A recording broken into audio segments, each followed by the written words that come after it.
Nama saya Muhammad Atanov Valesital Aziz. Nama saya Hafjidan Al-Ayubi. Nama saya Raka Putra Ramadhan. Perkenalkan, nama saya Ilham Yogi Pratama. Perkenalkan, nama saya Sony Kurnia. Dalam materi ini kita membahas beberapa sistem kunci yang banyak digunakan di perkeretaapian modern, seperti Automatic Train Protection, Deadman Pedal, Automatic Train Control, Electronic Train Management System, serta Monitoring Real Time. Teknologi-teknologi ini bekerja secara otomatis untuk mengawasi kecepatan, kondisi masinis, sinyal perjalanan, hingga pemantauan jalur secara langsung melalui GPS dan CCTV. Automatic Train Protection sendiri itu adalah sistem pengamanan otomatis yang berfungsi untuk mencegah kereta menerobos sinyal, melebihi kecepatan, dan mencegah kereta masuk jalur yang sama ya. Sederhananya itu, ATP menjadi penjaga keselamatan kedua setelah masinis. ATP itu bekerja dengan 3 komponen utama. Yang pertama ada perangkat onboard. Perangkat itu tuh di dalam kereta seperti sensor kecepatan, komputer kontrol, dan akses ke sistem rem.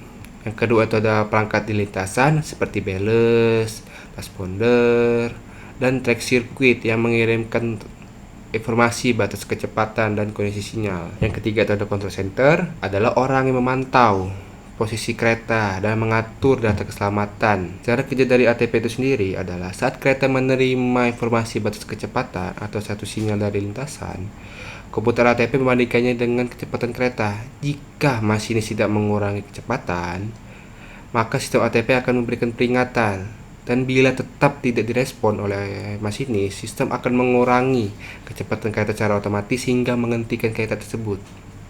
Keunggulan dari ATP itu sendiri, satu, mencegah kecelakaan yang diakibatkan oleh human error, meningkatkan keamanan operasi, serta memungkinkan jarak aman antar kereta. Di sini saya akan menjelaskan mengenai Electronic Train Management System atau disingkat ETMS. Jadi apa sih ETMS ini?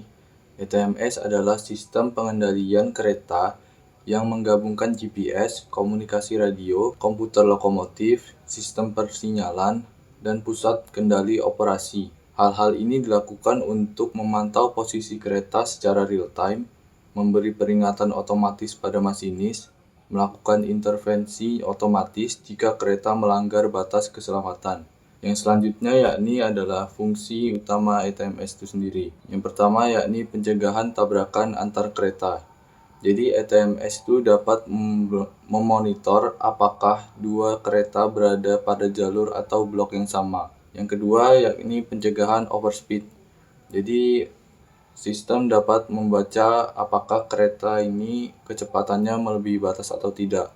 Jika iya, maka dapat dilakukan pengereman otomatis. Selanjutnya, pencegahan kereta masuk track work zone. Jadi ETMS memastikan kereta tidak memasuki area perawatan jalur. Selanjutnya saya akan menjelaskan mengenai komponen ETMS itu ada apa saja. Yang pertama ada onboard komputer atau komputer lokomotif. Yang kedua adalah wayside interface unit. Yang ketiga yakni ada GPS dan radio communication. Yang keempat adalah back office server atau pusat kendali. Di sini saya akan menjelaskan apa itu deadman pedal. Nah, deadman pedal itu adalah perangkat keselamatan pada lokomotif yang memastikan masinis tetap aktif dan sadar saat mengoperasikan kereta api.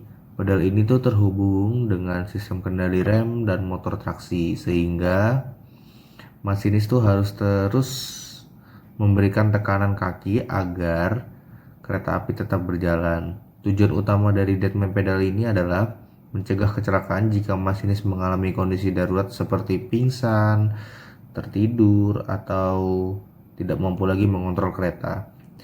Cara kerja dari deadman pedal ini cukup sederhana, namun kritis. Ketika pedal tidak ditekan selama beberapa detik, sistem akan mengeluarkan peringatan berupa bunyi alarm. Jika masinis itu tidak merespon, maka sistem akan otomatis mengaktifkan pengereman darurat dan perlahan menghentikan kereta. Kesimpulannya, deadman pedal pada kereta api merupakan komponen keselamatan yang sangat vital yang dirancang untuk memastikan masinis tetap responsif selama perjalanan.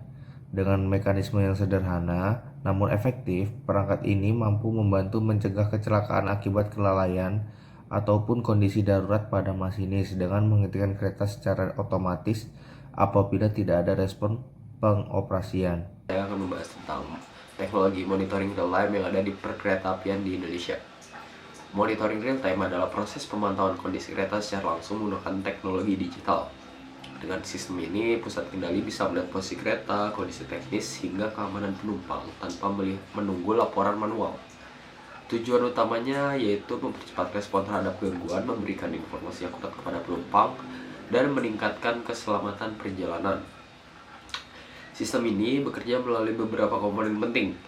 GPS tracking digunakan untuk mengetahui posisi kereta secara akurat, CCTV di kereta dan stasiun untuk memantau keamanan, SCADA mengawasi sistem kelistrikan jaringan atas, telemetri mengirim data seperti kecepatan, suhu, dan tekanan rem ke pusat kontrol, sementara aplikasi seperti KAI Akses menampilkan informasi perjalanan langsung ke penumpang.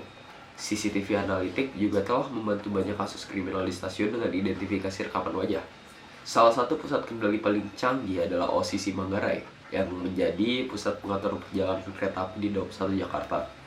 Teknologi Centralized Traffic Supervision membuat pengaturan lebih presisi dan efisien. Kedepannya, Indonesia perlu membangun National Rail Monitoring System yang dapat menampung seluruh laporan perkeretaapian yang ada di Indonesia, serta menambah sensor pendukung dan juga meningkatkan pelatihan SDM-nya. Sebagai kesimpulan, monitoring real time membawa kemajuan besar dalam keselamatan dan efisiensi kereta api, namun masih membutuhkan integrasi dan pengembangannya lebih lanjut. Dalam materi yang telah disajikan, dapat disimpulkan bahwa teknologi keselamatan memainkan peran vital dalam menjaga keamanan dan efisiensi perjalanan kereta api. Sistem seperti ATP, ATC, dan Deadman Pedal berfungsi mengurangi risiko human error. Sementara, ETMS dan monitoring real time memastikan pusat kendali dapat mengambil keputusan cepat dan akurat ketika terjadi gangguan.